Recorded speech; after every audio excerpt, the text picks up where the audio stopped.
So I'm here with Kim Palmiotto, and we are going to talk about navigating the school system, specifically with IEPs and 504's.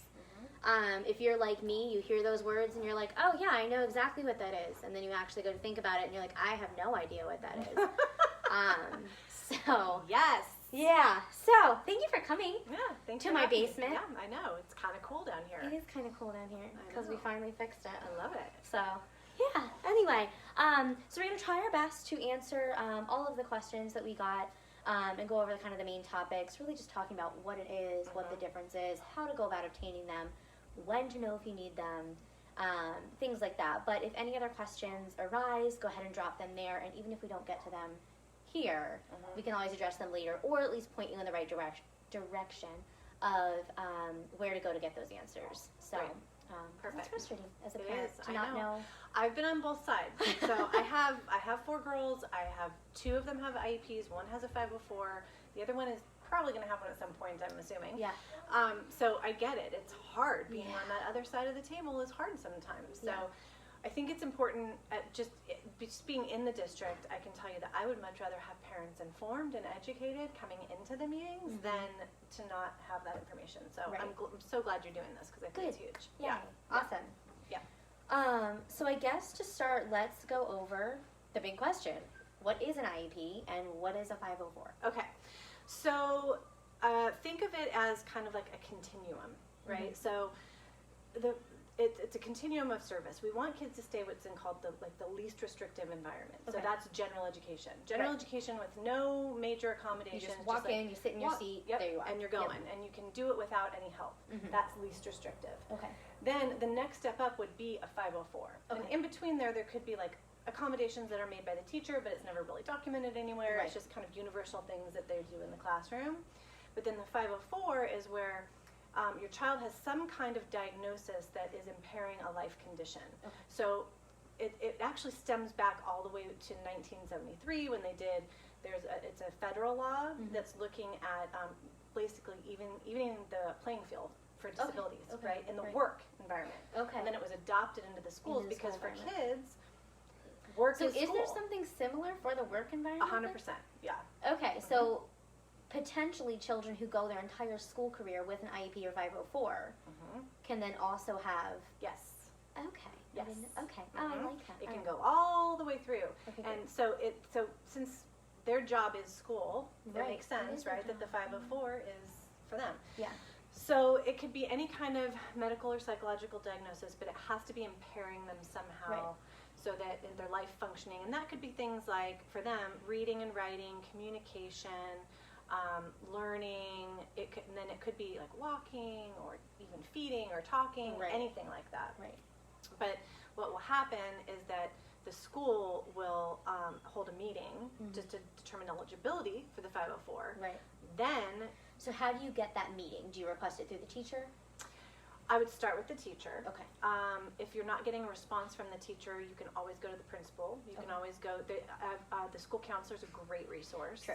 Because usually the school counselor is the person that is kind of facilitating. I feel like that's probably the person I speak to mostly outside of the teacher. Is always the counselor. It's usually the counselor that does. Even if it's like, hey, stuff. my kid didn't sleep well last night, so she's going to be really grumpy. Can you just be aware? I know most of them are really awesome. So, anyway, so I'll come back to that in a minute. But let me finish the continuum. So.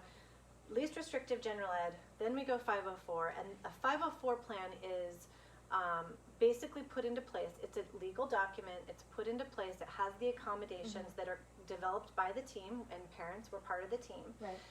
And then that gets put into place, and the teachers by law and educators by law have to follow those accommodations. Okay.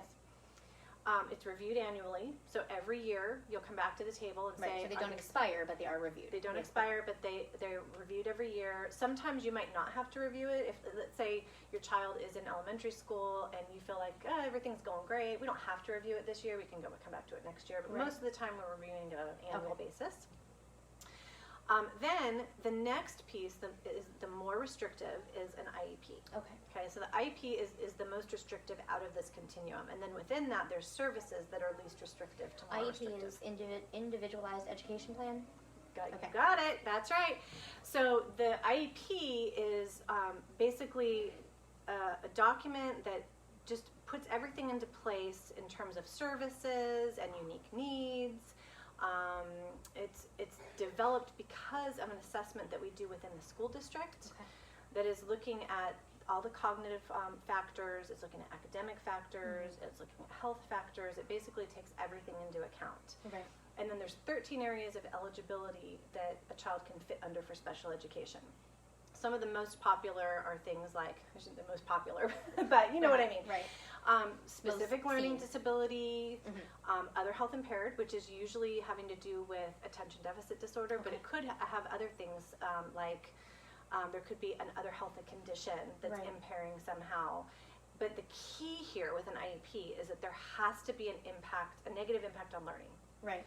Right? A negative impact on educational performance. So if someone has, let's just say, a diagnosis of ADHD, and they're benefiting from accommodations, maybe they had a 504 in the past, maybe they didn't. You might start with a 504 if they didn't, but if they do, and you start to see that maybe grades are slipping, there's some social impact, there's behaviors that are interfering with learning, then we look at, okay, maybe we need to move to this more restrictive intervention, which is the IEP and the IEP services. Right. Does that make sense? No, it does. So yes, it does. That's where I think a lot of the times there's questions about that, because it's like, well, wait a minute, someone can have a learning disability and still not have an IEP? Absolutely, 100%. I see it all the time. It's like, we talked briefly about like my siblings. Like, my sister's dyslexic, but never had any sort of accommodation. She made it through fine. Right. But there's definitely some things where you look back and you're like, oh, you know what? If we maybe stepped in and did something else, maybe there would have been more. Right. And I think sometimes, you know, a lot of kids will be doing really well up to a certain grade. Yeah. And then we see whoosh, that was me, off. Honestly, until like probably like 8th grade. Everything was super easy, and then 8th grade I was like, I don't know what I'm doing anymore. Yeah, because there's all kinds of different tasks that are being required that are different and get harder and more complex and lengthy every year. Or like the critical thinking aspect, where you're like, okay, this basic stuff is very easy, these basic building blocks, but when you get something more abstract, your brain doesn't know how to process it. And it's a lot more, it's more complex, it's problem solving, there's all kinds of things. I don't know if this is at all related, but sometimes what I'm seeing, especially in our teen groups, is a lot of the teens are taking a lot of the AP courses, and then they crash. Is that potentially something that's just because they've taken too many APs, maybe they're taking too much, or is it something maybe they should have looked deeper into? Is there... Well, I can say that I don't know for sure, but what I can say is that many times you're going to see some kind of indicators along the way.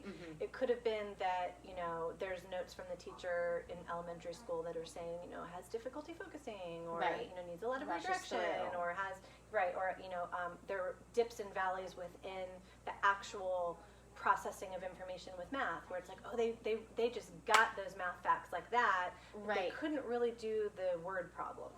Right. So you'll see little things along the way. It's very rare that you'll see someone do stellar and then go whoosh, unless there's something else going on. Right. And there's so many things that could be, but I think some of the AP classes, I think some kids push themselves too hard. Yeah. And they need to take a step back, or they will crash. Right. You know, so. Right. And it's not a failure if they have to take a step back. Oh my gosh, no.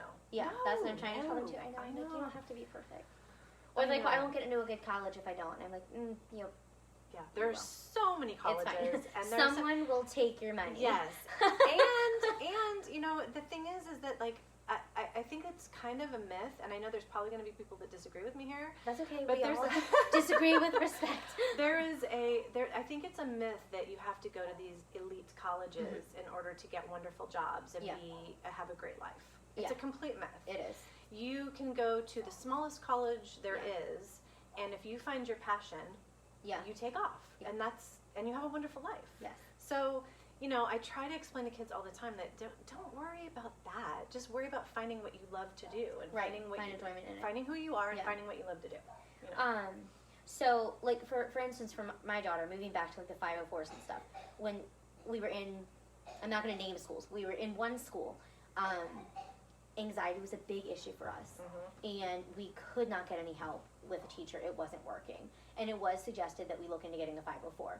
We thought about that, but then essentially we ended up moving to a different school, and the anxiety is still there. She's still an anxious child. However, the teacher's willing to work with every student in the class to do these minor adjustments. Right. So, but in an instance like that, you were saying if you're not getting the minor adjustments that you're looking for, then a 504, such as you can stand at your desk, or you can, And well, the great thing about a 504 plan is that it goes with you wherever you go. Right. So if you change schools, if you move states, if anything, it goes. Same with an IEP. Let's talk about the difference between when we're moving, public and private.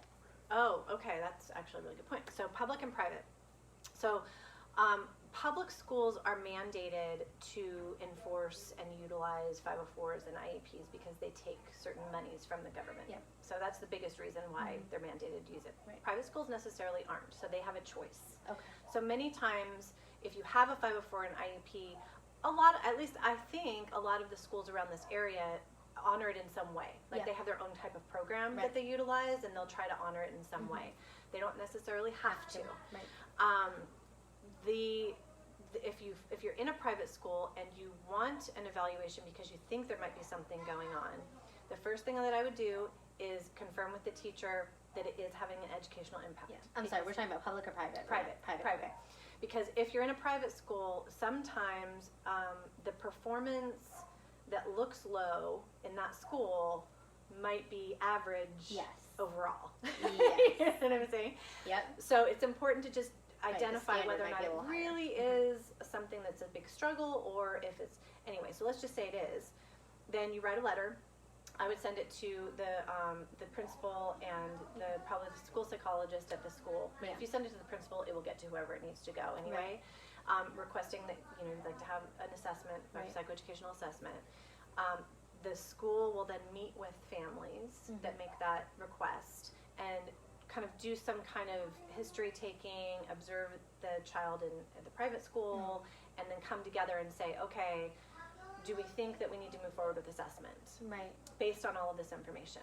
Okay.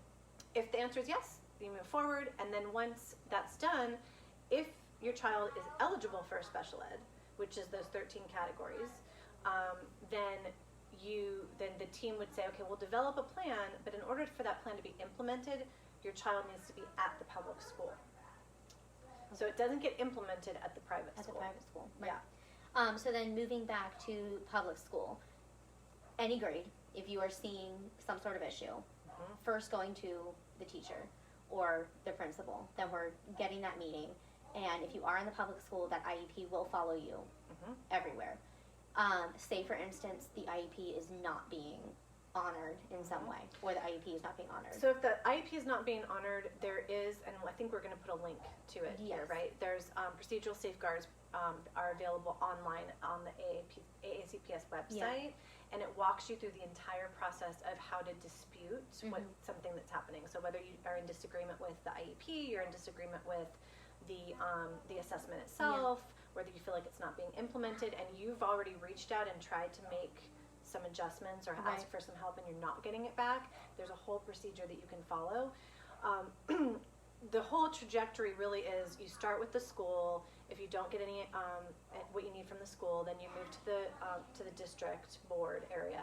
If you're not getting that, then you can go through mediation, and then you can go to due process or fair hearing. Right. And so it's kind of this, you go through the steps. And usually if you get to that point, you've got someone helping you. You've got an educational advocate, you've got an educational attorney, you've got somebody else, because it does get a little touching on the educational advocates, because I think a lot of people aren't even aware that those exist.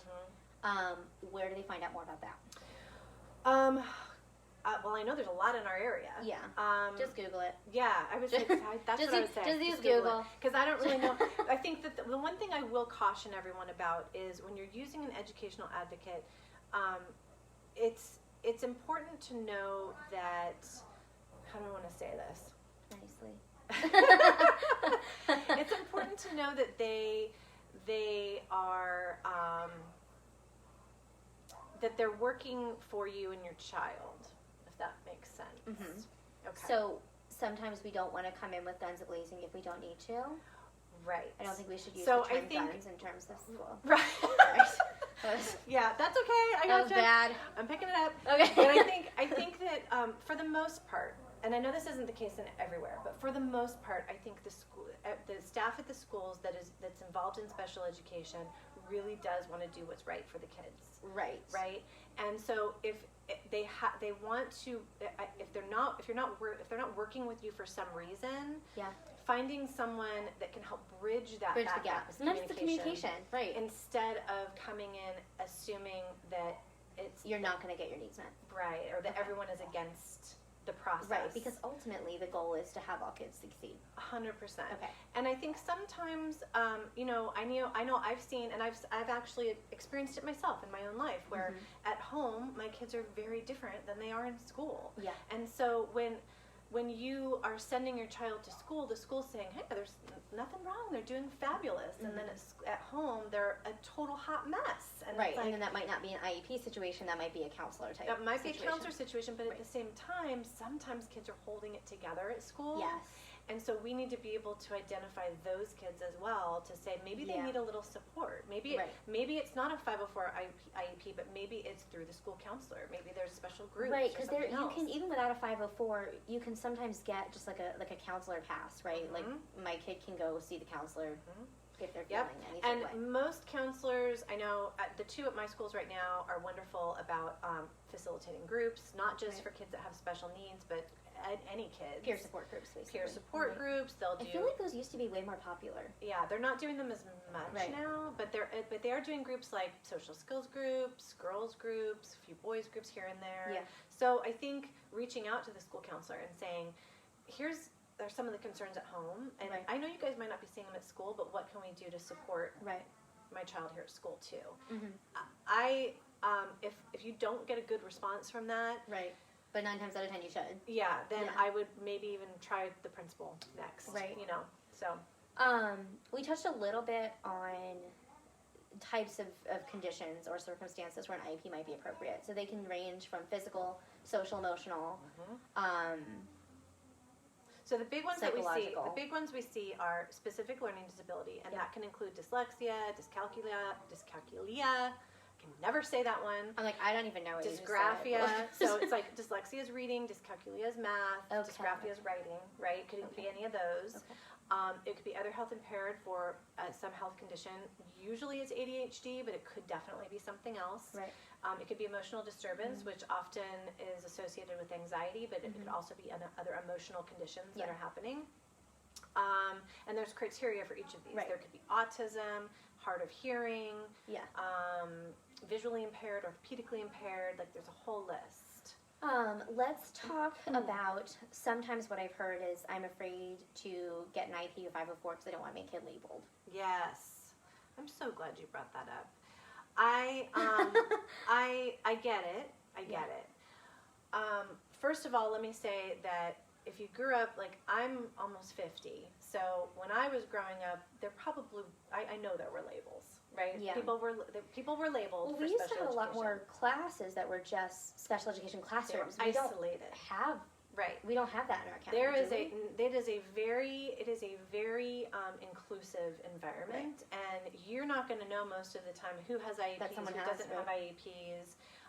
They do have confidential files that hold all of the information. However, all educational staff that's working with your child has access to that, which is important. You want them to. You want them to know what's going on. But they're not judging your child. Absolutely not. No. Now, I have heard from a few parents now and then, like, well, I don't want to tell my teacher that I put them on medication because I want to see if they can, recognize a difference. Yeah. I get that. However, the more information your teachers have, the better information they can give you. Right? So if you're going to do that for a small period of time, that might be okay, but try to be as open as you can. Right, just like we would at any of our health providers. Yeah. Speaking of medication, now if your child is on medication for anxiety, and the anxiety is well regulated, you might not need an IEP or a 504, correct? So just because you have a medical diagnosis doesn't necessarily mean you need. Yes, 100%. And that ADHD as well. We see that with ADHD too. That the only reason you will need a 504 is if the accommodations need to be put in place and need to be, it's impacting that life condition in some way, right? So the accommodations could be happening. They could be benefiting from the accommodations. Yeah. And if that's the case, then you might want to ask the team, like, hey, these are already happening, so can we just put it in writing so that if we move, if we go somewhere else, we have that to take with us. Right. But there are many cases where I see that either anxiety or ADHD is regulated through outside counseling and medication and support You systems. can still keep the school system aware without... Right, and there's no actually needing- reason for accommodations because they're in that least restrictive environment Right. without any, and they're making it. So I think we talked a little bit beforehand about the fact that sometimes just because you have a diagnosis from a provider, Yes. like a health provider, doesn't mean you're going to get an IEP or 504, and that might cause frustration, but there's a reason. Yes, I do think that that's probably one of the biggest misconceptions and also misunderstandings from families that I see, because I'll have pediatricians that will write, like a prescription for an IEP, and then it'll come to school, and parents will just assume that, like, this is what we get now, this is where we move forward. And the reason that we don't do that is exactly what we just talked about. Right. Just because someone has a diagnosis of anything, whatever it may be, does not necessarily mean it's negatively impacting their educational performance. Right. So we're looking at a child from through that educational lens only. Mm-hmm. There's a medical model and there's an educational model. Right. We're within the educational model. So even though sometimes this kind of comes in and hovers in here and kind of infiltrates it, we have to go by the educational model. Right. And if there's no impact. Right, which is the educational code, which is those 13, areas. So we can link to those areas, and we can link to the how to dispute as needed. I'll get a couple links together. One of them is it's through, I think, an attorney that put it together, which is kind of cool. It lists ADA and at 504 and IDEA, which is the law that pertains to special education, and it kind of explains all those. And then another really good source for people is Rights Law, which is WRIGHTS law.com, and they have a ton of information to kind of learn how to advocate for yourself and things like that too. Great. Yeah. And then just because you have one doesn't necessarily mean your child needs it continuously, right? So again, going back to that my gosh, thing, we can that's get rid so of true. it. Okay, so yes, I'm so glad you brought that up. Here we go. Yes, because a lot of times when, and I think this comes from, and I get it because my child is about to kind of phase out of her IEP, I think. Right, and some of and it's there's this maturity and there's this kind of panic that you start to feel as a parent, like, oh my God, what if like she needs it again, or what's going to happen if she, whatever. Right. And the whole purpose of an IEP is to get in, help remediate and address those challenges that your child is having, get them back up to where they are, and then let them fly. Like, that's the whole purpose of it. Right. And I think what happens many times is that once people get an IEP, it's hard to let go of it. Right. But there comes a point when, hopefully, there comes a point the goal is to let it go. That you want that, because that means that your child has made such progress that they're moving on and they don't need it anymore. Now, that being said, one of the biggest reasons people like having IEPs is because you get accommodations for testing. Right? Okay, can we talk about that? Yeah, it could be any kind of accommodation. It could be that you're in a small group, that you have things read to you, that you get extra time. That's a big one. Extra time is a big one. The great thing that I want people to know is that you don't have to have an IEP. You can have a 504 for that. So the testing accommodations can also fall under a 504. Now, there's certain ones that if it adjusts the actual content of the test material, it has to be done, I think, through an IEP. Right. I don't really know enough about that one to like talk coherently about it. I just know that there's a few that are a little there's things you can ask for. funky. But that things like extended time or like small group or taking out of an acquired environment, those can all be on either one. Right. So if you have a 504 and you know that your child maybe processes information a little bit slower than other people, needs some extra time, has ADHD and gets distracted, then you can add the extra time onto the 504. Great. So, great. Yeah. Awesome. Yeah. Cool. I think we covered it. You think so? I think so. I don't know. Did we? I don't know. I don't know either. I don't really know anything ever. I know. I feel like there's so much more to talk about. There is so much, but I feel like this is a stepping stone. Yeah. And little pavers to IEPs and 504s are not that scary. Yeah.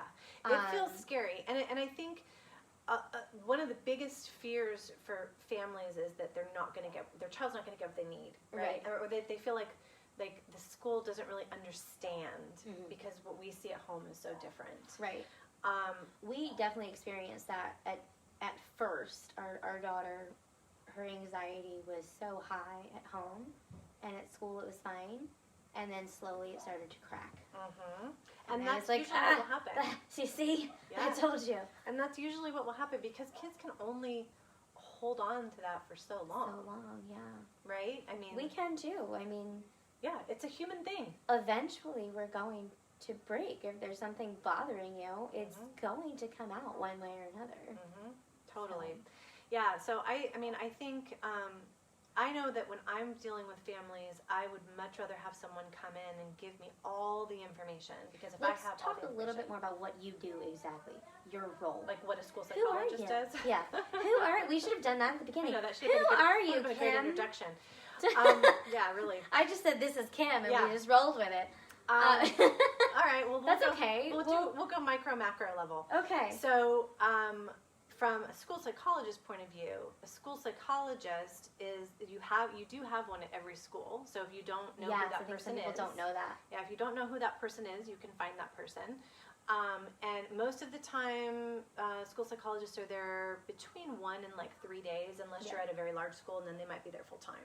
Yeah. But so one of my schools, I'm there 1 day a week. The other, I'm there 2 days a week. I only work 3 days a week, so that maxes me out. Parents may be surprised that their kids might know that you exist Yes. before they know. Yes. Because when we talked about this in one of our teen groups, and we had Ryan Vogelin there, he was like, "These are the people in your schools," and they're like, "Yeah, we know." And I was like, "I know." I know. I don't know that. Kids actually take advantage of us, I think, more than parents do sometimes, and that's just because we're there and we're walking around. And I go into classrooms and I do group lessons in classrooms and things So like you're that. not at one specific school. I'm at 2 schools, and Okay. normally I think in our district they've tried really, really hard to try to meet the recommended ratio that our national association has put up. We're not There were quite, just recent changes to that this Yes. year, right? and we're not quite there yet. 2019? But I mean, our administration is really working towards that, and that was one of the reasons why I joined this district was because I felt that was a huge value. That I believe in that. I believe that we should be at 1. I think it's 1 to 500 students is what they're recommending. That seems high. Even that's high, but you'd be surprised. There's people that are 1 Because to I guess 2,500. right, and I guess there's really, out of those 500 students, not everyone's really going to need the service. Right, and you've got counselors on site and everything else. So the school psychologist role is, we're kind of like this hybrid. We have some counseling that we do, but we also are primarily doing assessment, we're doing crisis work, we're doing behavior intervention, we're doing teacher training. Some of us do parent training as well. You might not see that as much just because of timing, but every once in a while you'll see that. I'm trying to think what else we do.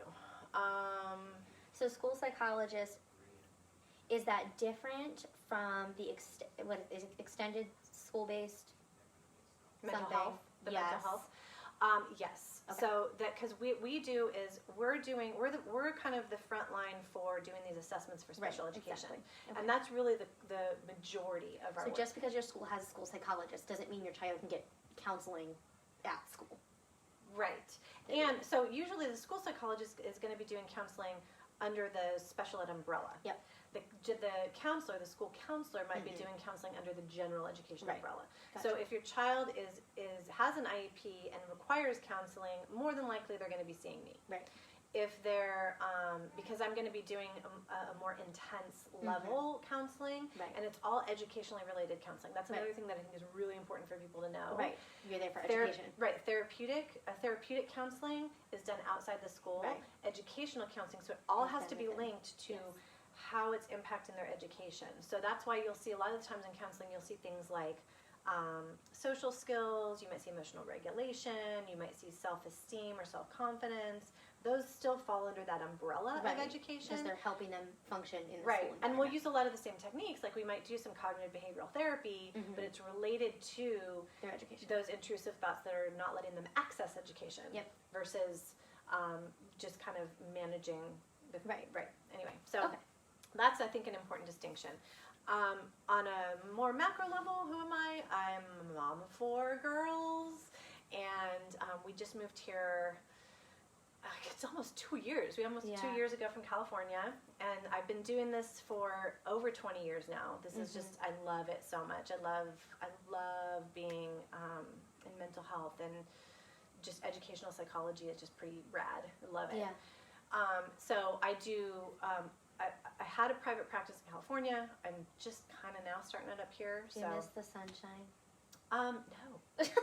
I know that's kind of an odd thing to say, but I think because I was born and raised there, and I miss the beaches. Yeah. Our beaches there are so awesome. I mean, you have nice water.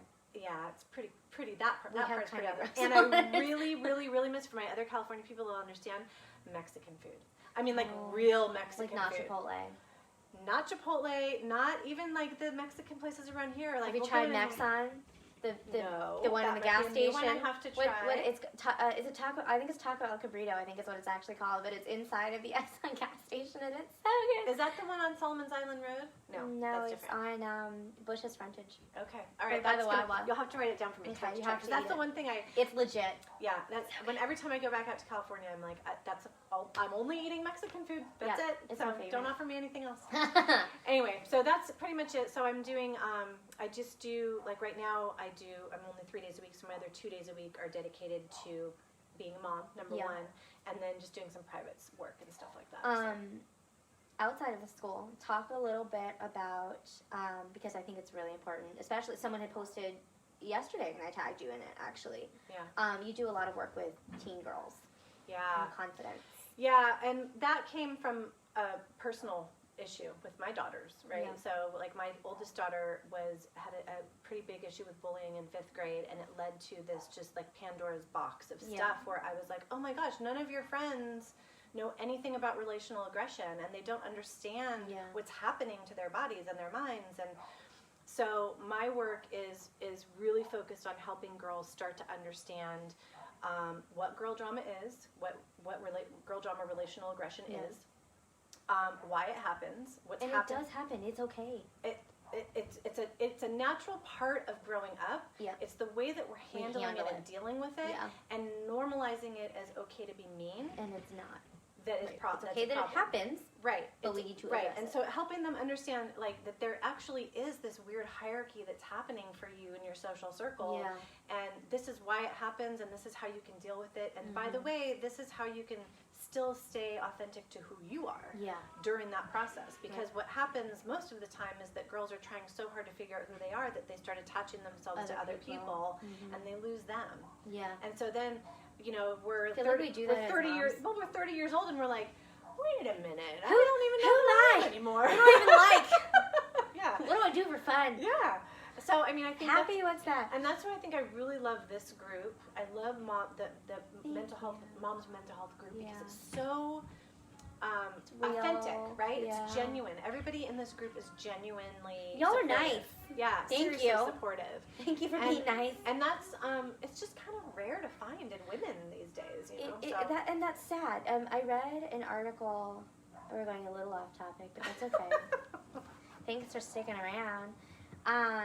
Recently, that said sometimes the saddest thing is that mean girls grow up to be mean women, and those mean women grow up to be mean moms and they raise mean girls. Yep. And it's not saying. I mean, we're all mean sometimes. Like we're human. We're not nice all the time, and that's okay. But it's when it becomes that pattern that it becomes an issue, and then it becomes instilled as normal. And stepping on people to get where you want to be is not right. Is not being a leader. There's a serious, not to get on a soapbox, but there's a serious just lack of empathy in our culture right now that is causing a lot of problems. Why? So, and that's a whole other topic for another. We'll talk about that another day. So, all right. I think we did really cover at least scratching the surface of it. If we find, like, if enough people have other questions and we want to do, like, a part two, we can always do something like that. But it's hard to know really what people want to know about without kind of getting some questions. So just to recap, there is a difference between the 504 and the IEP. The 504 is the least restrictive, easily implemented. The IEP, a little more involved. More involved. It involves assessment. Yep. It involves eligibility, which 504 also involves eligibility. But if you have a diagnosis, more than likely you're going to have the 504. It's easy to get the 504. The IEP is really looking very specifically at how it's impacting that education. And it doesn't, by the way, have to just be grades. It also could be social. It could be behavior. So there's other aspects that it could involve. So someone could be doing fairly well academically, but blowing out behaviorally and emotionally. They either have no friends or no social skills, or then that still would meet the criteria in most cases. So how do we get you back on track? They do follow you wherever you go. They are bound through college, by the way. Most colleges have some kind of program. It might not be as robust as our districts, but there's something usually. The difference is that the kids have to actually access it, where in our schools, we're coming to them, right? So, I mean, it's important for our kids to learn how to self-advocate a little bit as well. I mean, obviously not when they're in first grade. Yeah. But I would think even by middle school, we should really be helping them to kind of advocate for themselves a little bit more as well. Okay, so they do follow you. There is a difference between private and public. Private typically will honor them, but they don't have to, whereas public schools have to. We will link to the articles about how to dispute anything if it's not being addressed properly. Also, we said there's some links to eligibility. I have a few things that I'll we'll send those. And then where to start. Sometimes it's with just the teacher, where, like you said, sometimes the pediatrician might bring something up as well, but then you have to bring that to the school. Yes, and I think having the pediatrician involved, even if you go through the process of an IEP and you have the assessment done, I will always give parents a second copy and say, please share this with your pediatrician, because most of the time, the doctors need to kind of understand what's happening in school. Right. Because if you're going to move forward with, let's just say, medication, or even outside services, OT, speech, whatever it may be, that information in that report is going to be so helpful for them to make those referrals. Right, and to understand what's going on. Right. Yeah. Great. Awesome. Cool. So if we have any more questions, just drop them in the comment section, and we can either address them just in writing through the comments, or, like we said, through a part 2 video. Yeah. Cool. Sounds good. All right. All right. I think I'm a little more clear on everything. I can have a discussion with people and not sound like I have no idea what I'm talking about. Awesome. Well, thank you guys for watching. We really appreciate it, and we will talk soon.